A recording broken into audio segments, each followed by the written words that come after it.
दोस्तों, मैं हूं साइकोलॉजिस्ट डॉक्टर प्रशांत भीमानी। रेडियो सिटी 91.1 एफएम पर मेरे शो मन का रेडियो में आपका स्वागत है। कोरोना के इस दौर में बिना वजह बाहर जाने से अपने आप को रोकना बहुत जरूरी है। इस बात को हर कोई फॉलो नहीं करता। इन दिनों बच्चों से ज्यादा परेशानी तो बुजुर्गों की तरफ से आ रही है, जो बिना कारण बाहर निकलने की जिद करते हैं। कुछ बुजुर्गों में आखिर ऐसा क्यों होता है, आइए इस विषय के मनोवैज्ञानिक पहलू को समझते हैं। दोस्तों, एक जिम्मेदार बेटे के तौर पर मोहित मेरे सामने कंसल्टिंग रूम में बैठा था और उसके पिताजी बाहर वेटिंग रूम में बैठे थे। मोहित के चेहरे पर चिंता साफ झलक रही थी। उसे एक और गुस्सा भी आ रहा था और दूसरी तरफ पिता की इस स्थिति को लेकर वो दुखी भी था। डॉक्टर साहब, लॉकडाउन से पहले कुछ दिन तक घर में सब ठीक रहा, मगर ज्यों-ज्यों लॉकडाउन एक्सटेंड होता गया, घर में अशांति छाने लगी। घर की चार दीवारों में बंद रहने की वजह से मेरे घर में झगड़े होने लगे और बाहर जाने की जिद को कैसे कंट्रोल करें, ये सबसे बड़ी चुनौती बन गई।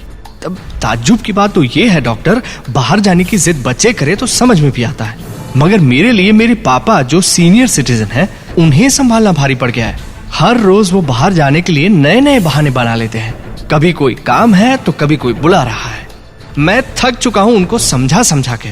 बाहर कितनी गंभीर परिस्थिति है वो जानते हैं, मगर मानो समझना ही नहीं चाहते। डॉक्टर साहब, बाहर जाने की उनकी जिद बच्चों से भी बुरी है। घर में इस बात को लेकर पापा के साथ हमारे इतने झगड़े होने लगे हैं कि मैं आखिर थक हार कर आपके पास ट्रीटमेंट के लिए उन्हें ले आया हूँ। क्या करूँ, कुछ समझ में ही नहीं आता। दोस्तों, मोहित से बात करने के बाद मैंने उसके पिताजी को कंसल्टिंग रूम में बुलाया। उनकी पूरी केस हिस्ट्री जानी। उन्होंने भी दिल खोलकर मेरे साथ अपने मन की बात कही। वैसे देखा जाए तो ऐसे किस्से मानो हर घर की कहानी बन चुके हैं। लोगों के लिए बच्चों से ज्यादा बुजुर्गों की जिद से डील करना बड़ी चुनौती बन चुकी है। आइए इसके पीछे के मनोवैज्ञानिक कारणों को समझते हैं। कोरोना के इस क्रिटिकल समय में हर किसी को अपनी लाइफस्टाइल में चेंज लाना जरूरी है। इस बात को लेकर दिक्कतें भी हर किसी को आती है।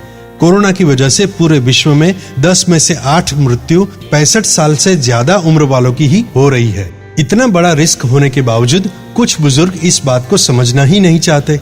इसके मनोवैज्ञानिक पहलुओं की बात करें तो कुछ बुजुर्ग केयरलेस होते हैं, तो कुछ बोर हो चुके होते हैं। कितना भी घर में रुकने के लिए कहें, मगर वो बाहर ही जाने की जिद पर अड़े रहते हैं। इन सब की वजह यह है कि वो अचानक आए हुए इस बदलाव का स्वीकार नहीं कर पाते। वैसे भी ज्यादातर लोगों में बढ़ती उम्र के चलते एडेप्टेबिलिटी कम हो जाती है। कुछ बुजुर्ग ऐसे भी हैं जिन्हें ये गलतफहमी है कि उन्हें कुछ हो ही नहीं सकता। वो एक भ्रम को पाल रहे हैं। कुछ यही कहते रहते हैं कि हम तो अपनी जिंदगी जी चुके, अब जो हो सो हो। ऐसे लोगों का एटीट्यूड ओवरऑल हेल्थ को लेकर ऐसा ही होता है, मगर ऐसे बुजुर्ग ये सोचते नहीं है कि उनकी एक गलती से पूरे परिवार को कितना रिस्क हो सकता है। कुछ बुजुर्गों को ऑनलाइन या वर्चुअली अपने दोस्तों से मिलना अच्छा नहीं लगता। कुछ बुजुर्ग तो व्हाट्सएप यूनिवर्सिटी की वजह से यह तक मानने लगे हैं कि कोरोना अब पहले जितना ताकतवर नहीं रहा, अब सब कुछ नॉर्मल हो गया है। ऐसे लोग ज्यादा खतरनाक होते हैं। कुछ बुजुर्ग अपने आप को परिवार पर बोझ समझते हैं और इसलिए घर के बाहर रहने के बहाने ढूंढते रहते हैं। कुछ बुजुर्ग घर में हो रहे झगड़ों की वजह से बाहर जाने की जिद करते हैं। दोस्तों, इस स्थिति में बड़े और छोटे दोनों पक्षों को समझदारी से काम लेना बेहद जरूरी है। पहले बात करते हैं छोटों की। सबसे पहली बात, इस स्थिति में बुजुर्गों के साथ गुस्से से बात ना करें। उन्हें टोके नहीं, उनके मन की बात जानने का प्रयास कीजिए। वैसे भी उन्हें सुनने की ज्यादा जरूरत होती है। आप उन्हें ये एहसास दिलाएं कि आप सबको उनकी अभी बहुत जरूरत है और सबके जीवन में उनका कितना इंपॉर्टेंस है। अगर आप ये एहसास अपने बुजुर्गों में जगा पाएं तो वो ज्यादा कोऑपरेटिव बन सकते हैं। आप उन्हें स्मार्टफोन्स के अच्छे उपयोग सिखाइए। कई बार उन्हें सोशल मीडिया के मजे लेने दीजिए। अपने पुराने दोस्तों से मिलकर वो खिल उठेंगे। जो रिश्तेदार है उन्हें भी अच्छा लगेगा।